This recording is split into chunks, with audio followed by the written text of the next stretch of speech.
Dear student, आज हम oriental reason के बारे में चर्चा करेंगे।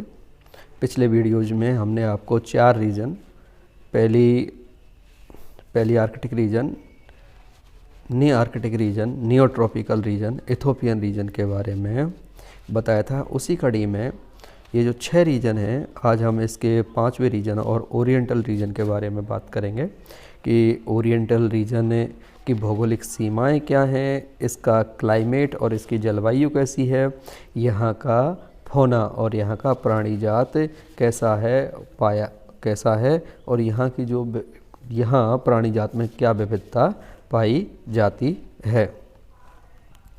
फर्स्टली हम बात करते हैं यहाँ के जियोग्राफिकल लिमिट्स के बारे में और भौगोलिक सीमाओं के बारे में कि ये क्षेत्र कहाँ तक फैला हुआ है।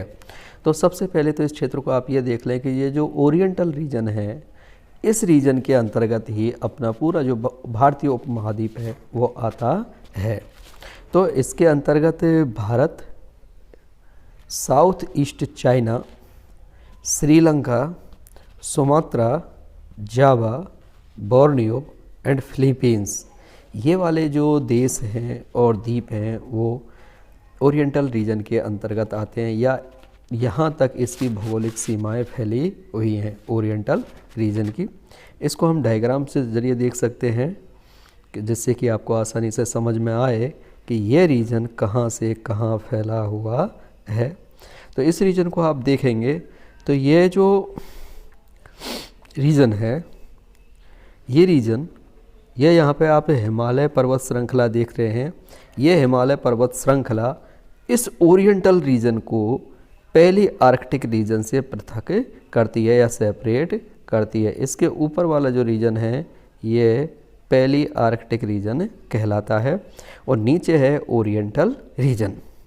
तो यहाँ से ये जो बैरियर आपको दिखाई दे रहा है, ये हिमालय पर्वत श्रृंखला है जो इसे पहली आर्कटिक रीजन से सेपरेट करती है या पृथक करती है। तो इसमें जो अधिकांश जो भारत का हिस्सा है वो इसके अंतर्गत आ जाता है। साउथ ईस्ट चाइना वाला जो हिस्सा है, ये वाला हिस्सा है, ये पूरा इसके अंतर्गत साउथ ईस्ट चाइना है, ये सब इसके अंतर्गत आ जाता है। इसके अलावा इसमें श्रीलंका वाला हिस्सा है, ये आ जाएगा। सुमात्रा, जावा, बोर्नियो, ये जो द्वीप हैं ये सभी इसके अंतर्गत आते हैं। तो ये वाला जो क्षेत्र है सीधे सीधे हमारे जो देश है उससे संबंधित है। तो हम यहाँ अपने मन में सोचें कि हमारे यहाँ पे कौन कौन सी मछलियाँ पाई जाती हैं, कौन कौन से यहाँ पे एम्फीबियंस पाए जाते हैं, कौन से यहाँ पे रेप्टाइल्स पाए जाते हैं, रेप्टाइल्स, और यहाँ का पक्षी जात और यहाँ का मैमल्स। तो इसको इतना रटने की कोई आवश्यकता नहीं है, काफ़ी महत्वपूर्ण है ये। और हम कभी भी, यदि आप में से कोई भी व्यक्ति चिड़ियाघर में या जू में कभी गया हो तो वहाँ जितने भी प्राणी यहाँ जनरली रखे गए हैं वो सभी अपने देश के ही होंगे। तो अपने देश के विभिन्न भागों से उन्हें रखा गया है, तो वहाँ से भी आप उस विविधता को देख सकते हैं। और दैनिक जीवन में भी आप यहाँ पे हमारे और पास भी देखेंगे तो आपको बहुत से ऐसे एग्जाम्पल मिल जाएंगे जिन्हें आप आसानी से पहचानते हैं और जानते भी हैं। तो ये वाला जो संपूर्ण रीजन है जो हमें अभी आपको बता रहे थे, ये ओरिएंटल रीजन के अंतर्गत आता है, जिसको हिमालय पर्वत श्रृंखला है पहली आर्कटिक रीजन से इसे पृथक करती है। और ख़ास बात, इसका जो फौना है ये इथोपियन रीजन से जुड़ा हुआ है। इसी प्रकार हमने आपको बताया था यहाँ पे पिछले वीडियोज़ में कि जो पहली आर्कटिक रीजन है ये नी आर्कटिक रीजन से भी बहुत अधिक समानता दर्शाता है, अगर हम इसकी बायोडाइवर्सिटी की बात करें और जीव जात के बारे में बात करते हैं। तो ये काफ़ी महत्वपूर्ण क्वेश्चन हो जाता है कि नी आर्कटिक क्षेत्र का जो प्राणी जात है किस क्षेत्र से अधिक समानता दर्शाता है। तो पहली आर्कटिक, फर्स्ट क्वेश्चन हो जाता है ये वाला यहीं से। और दूसरा क्वेश्चन इसमें बनता है जो इथोपियन रीजन है, इथोपियन रीजन किस क्षेत्र से अधिक समानता दर्शाता है। तो इथोपियन रीजन ओरिएंटल रीजन से बहुत अधिक समानता दर्शाता है।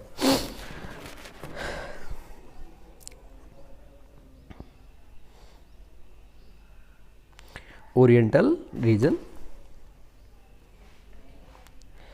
तो इसकी जियोग्राफिकल लिमिट में भारत आएगा। भारत,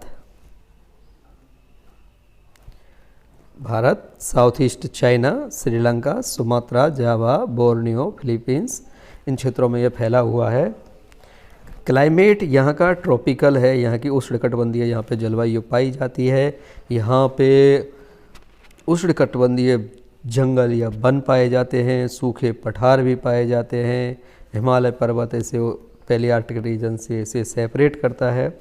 वनस्पति जात, यहाँ का इसका फौना या इसका जंतु जात। तो जंतु जात के बारे में बात करते हैं तो इसका जो जंतु जात है वो इथोपियन रीजन से बहुत अधिक समानता दर्शाता है। 153 फैमिली के यहाँ पर वर्टिब्रेट्स पाए जाते हैं। विस्तार से इसके फौना के बारे में हम बात करते हैं तो फर्स्ट हम बात करते हैं पिसीज की। पिसीज या मछली वर्ग, मोस्टली यहाँ पे कार्प एंड कैट फिशेज पाई जाती हैं जो बहुतायत में यहाँ पे मिलती हैं। इसके अलावा भी यहाँ पे सिप्रिनिडी फैमिली की, सिप्रिनिडोंटिडी फैमिली, सिलूरिडी फैमिली, एनाबेटिडी फैमिली एंड कैविटिडी और नोटोप्टेरिडी फैमिली की फिशेज यहाँ पे मिलती हैं। एम्फीबिया और उभयचरी, टेल्ड एम्फीबियंस यहाँ पे कम ही पाए जाते हैं। टेल्ड एम्फीबियंस मीन्स जो यूरोडोल्स हैं या एपोडन्स हैं वो यहाँ पे बहुत कम पाए जाते हैं, लेकिन जो टेल्ड लेस एम्फीबियंस हैं वो यहाँ बहुत अधिक पाए जाते हैं। पूंछ विहीन एम्फीबियंस की संख्या यहाँ पे बहुत अधिक है, जिन्हें हम एन्यूरन के नाम से, एन्यूरन या एक तो एपोडा, यूरोडेला और एन्यूरंस हैं। तो एन्यूरंस यहाँ पे बहुत अधिक पाए जाते हैं, जिसमें रायना, जिसको इंडियन बुलफ्रॉग के नाम से जाना जाता है, जो काफ़ी चर्चित है। हमारे आसपास के क्षेत्र में भी ये, जिसे हम मेढक कहते हैं, ये फुदकता हुआ आपको मिल जाएगा। ये इंडियन बुलफ्रॉग के नाम से जाना जाता है, जिसकी निचली सतह येलोइश कलर की होती है और जो पृष्ठ सतह होगी इसकी ग्रीनिश कलर की होती है। ब्यूफो आइला, ट्री फ्रॉग के नाम से जानते हैं इसे, रेकोफोरस।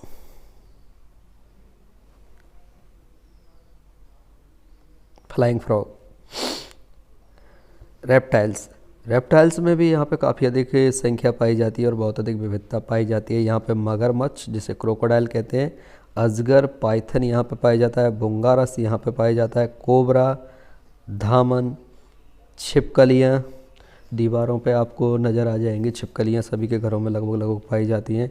कछुए, ये आपको तालाबों में कहीं ना कहीं, जब आप तालाबों की तरफ जाते हैं तो आपको कछुए दिखाई दे सकते हैं। घड़ियाल तो हमारे यहाँ पे जो चंबल रिवर है उसमें आप आसानी से देख सकते हो। घड़ियाल यहाँ पे बहुतायत में यहाँ पे पाए जाते हैं। बेरेनस, घो तो आपके ये जो कॉलेज है इसमें कहीं ना कहीं आपको चलती फिरती दिख जाएगी, या रास्ते में भी खेतों की तरफ आप जाते हो तो वहाँ पे भी ये दिखाई दे जाती है। यूरोमेस्टिकस संडा बोलते हैं इसे, और कैटलस, ये यहाँ पे रेप्टाइल्स पाए जाते हैं। तो रेप्टाइल्स में यहाँ पे बहुत अधिक विविधता पाई जाती है। एम्फीबियंस में भी जो पूंछ भी हैं एम्फीबियंस हैं वो अधिक पाए जाते हैं। एबीज, पक्षी जात। तो यहाँ का पक्षी जात भी क्या होगा कि यहाँ का पक्षी जात इथोपियन रीजन से बहुत अधिक समानता दर्शाएगा। यहाँ पर 66 फैमिली के और 66 फैमिली के पक्षी जात पाए जाते हैं। इन पक्षी जातों का आप जानते हो, सामान्य यहाँ पे गौरैया पाई जाती है, मोर पाया जाता है, वुड पेकर पाया जाता है, सनबर्ड पाई जाती है, कबूतर पाया जाता है, तोता, फिंचेज, मैना, बतख, बुलबुल, तीतर, कौआ, ये सभी पक्षी यहाँ पे पाए जाते हैं। मैमल्स में यहाँ 30 फैमिली के मैमल्स पाए जाते हैं, जिनमें गिब्बन प्रमुख है। पुरानी दुनिया के बंदर यहीं पाए जाते हैं। गैंडा, हाथी, सेही, लॉरेस, हेजहॉग, चूहे, गिलहरी, खरगोश, गधा, घोड़ा, सभी यहाँ पे पाए जाते हैं। जनरल सोचें आप, जनरल की मैमल्स में यहाँ पे कौन कौन सी स्पीसीज पाई जाती हैं, तो आप ये देखेंगे कि यहाँ पे गाय, भैंस, भेड़, बकरी, गधा, घोड़ा, हाथी, हिरण, चीतल, सांभर आपने नाम सुने होंगे। ये सभी तो अपने राजस्थान में और अपने और पास के एरिया में भी बहुत पाए जाते हैं। तो इन सभी को हम मैमल्स के अंतर्गत लिख सकते हैं। आपको ये रटना नहीं है। और यहाँ केवल यहाँ और पास आप देख रहे हो तो मैमल्स को आप कैसे पहचानोगे? मैमल्स जिसके कि बाहर कान होते हैं, बाहर कर्ण होते हैं, वो मैमल्स ज़्यादातर वो सभी, और उनमें स्तन ग्रंथियाँ पाई जाती हैं। तो इसमें गाय, भैंस, भेड़, बकरी, गधा, घोड़ा, हाथी, गैंडा, ये सभी इसके अंतर्गत आ जाते हैं। कुत्ता, बिल्ली, बंदर, चूहा, गिलहरी, छछूंदर, ये सभी हमारे यहाँ पाए जाते हैं। तो इन सभी का भी आप इसमें नाम लिख सकते हैं।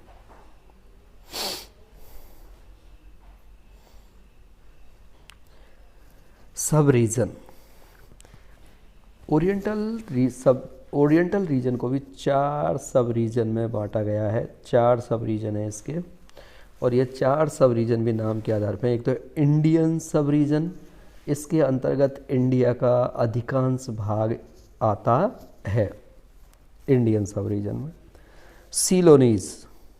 सीलोनीज के अंतर्गत कर्नाटक का जो दक्षिणी भाग है, कर्नाटक से दक्षिणी भाग, और श्रीलंका वाला जो क्षेत्र है वो इसके इस उप क्षेत्र के अंतर्गत आता है सीलोनीज। इंडो चाइनीज, इसमें साउथ चाइना का रीजन आता है, ताइवान और अंडमान द्वीप समूह आते हैं। इंडो मलायन सब रीजन, इसके अंतर्गत सुमात्रा, जावा, बोर्नियो, फिलीपींस, ये इंडो मलायन सब रीजन के अंतर्गत आते हैं।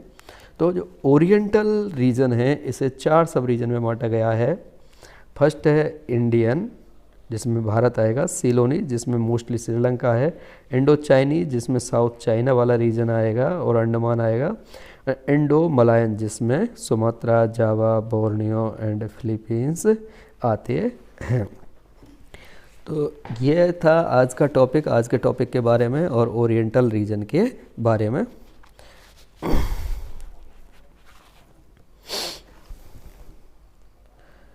अब अपना आज का असाइनमेंट नोट कर लें आप।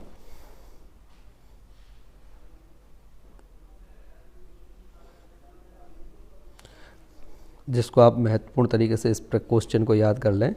क्वेश्चन नंबर 1 इसका जो महत्वपूर्ण है और यह बड़ा क्वेश्चन है, ओरिएंटल क्षेत्र की भौगोलिक सीमाएं, जलवायु व यहाँ के प्राणी जात का विस्तार से वर्णन कीजिए। एक बार पुनः सुन लें। ओरिएंटल रीजन के या ओरिएंटल क्षेत्र के भौगोलिक सीमाएं, जलवायु व यहाँ के प्राणी जात का विस्तार से वर्णन कीजिए। पिछले सत्रों में ये वाला जो क्वेश्चन है वो 6 अंकों का अब तक आ चुका है। तो ये जनरली क्या होगा, ये 6 रीजन हैं, इनमें से कोई भी एक रीजन पेपर में आ सकता है और जनरली ये इसी प्रकार से आता है कि यहाँ के प्राणी जात का वर्णन करें। आप भौगोलिक सीमाएं, जलवायु और यहाँ के प्राणी जात का वर्णन करें। सेकंड जो स्मॉल क्वेश्चन ये है, सेकंड, ओरिएंटल रीजन को पहली आर्कटिक रीजन से कौन पृथक करता है, या ओरिएंटल रीजन व पहली आर्कटिक रीजन के मध्य प्रमुख जो अवरोध है उसे किस नाम से जाना जाता है? तो आप बताएं किस नाम से इसे जाना जाता है? हिमालयन और हिमालय पर्वत श्रृंखला। जो हिमालय है ये क्या करता है, इन दोनों के मध्य पाया जाता है और इन दोनों के मध्य एक बैरियर का काम करता है और इन दोनों को सेपरेट करने का भी काम करता है हिमालय रीजन, या हिमालय कह सकते हैं हम कि हिमालय जो पर्वत है वो इन दोनों को सेपरेट करता है। और थर्ड क्वेश्चन इसका हो जाता है छोटा ही है कि ओरिएंटल रीजन किस क्षेत्र से जंतु जात में बहुत अधिक समानता दर्शाता है? ओरिएंटल रीजन किस क्षेत्र से जंतु जात में बहुत अधिक समानता दर्शाता है? तो इसका आंसर होगा इथोपियन रीजन।